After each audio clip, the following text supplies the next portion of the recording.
Bonjour, bienvenue à la réflexion du jour ou Daily Reflection. Nous sommes le 4 février. Aujourd'hui, nous allons réfléchir sur le passage de Marc, chapitre 6, versets 7 à 13. En mission 2 par 2. Écoutez bien. Jésus a appelé les 12 disciples, alors il a commencé à les envoyer en mission 2 par 2.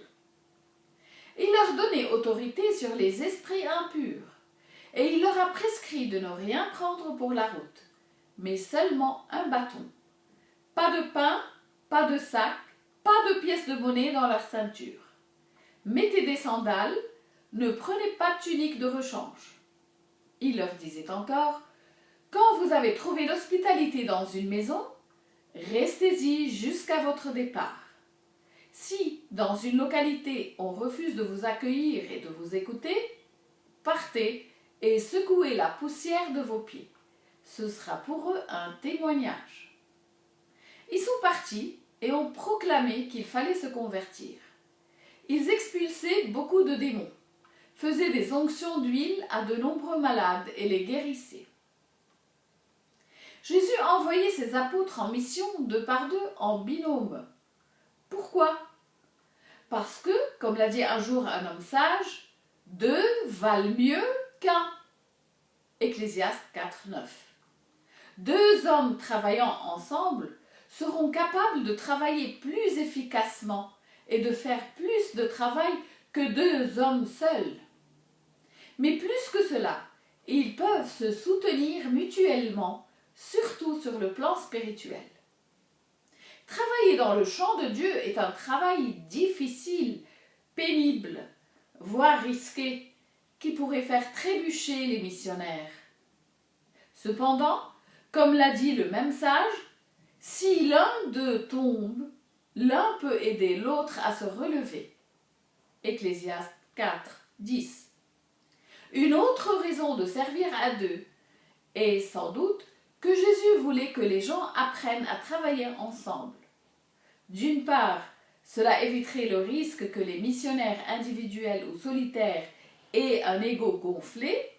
D'autre part, les compétences ou les capacités de chacun pourraient compenser ce qui manquerait à l'autre.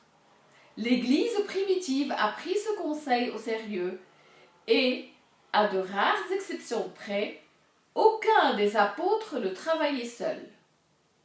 De nos jours, avec la rareté des missionnaires dans le champ du Seigneur, la tendance est de servir seul. Mais nous aurions peut-être pu récolter une bien plus grande moisson si nous avions suivi la méthode de Jésus qui consiste à envoyer les gens en mission 2 par 2.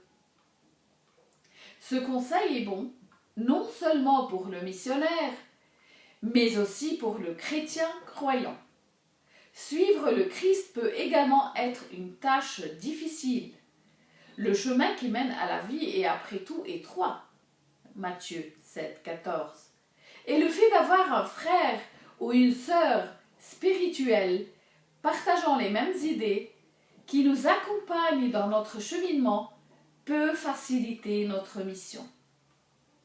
Ils peuvent servir avec nous en tant que partenaires dans la mission, être des personnes à qui l'on peut demander des comptes ou avec qui l'on peut partager ses luttes, en particulier celles qui entravent notre croissance spirituelle.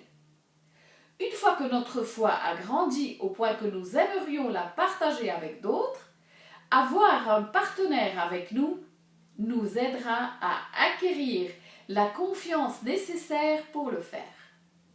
N'oublions pas que le message essentiel est celui de la repentance. Aussitôt repentis, attendons-nous à ce que les miracles suivent, comme cela s'est produit dans le cas des apôtres. Mais comme Jésus leur a dit lorsqu'ils sont rentrés chez eux en se réjouissant d'une mission réussie, ne vous réjouissez pas parce que les esprits vous sont soumis, mais réjouissez-vous parce que vos noms se trouvent inscrits dans les cieux. Luc 10, 20. Alors, si vous n'avez pas de partenaire dans la mission, trouvez-vous-en un dès aujourd'hui. Amen.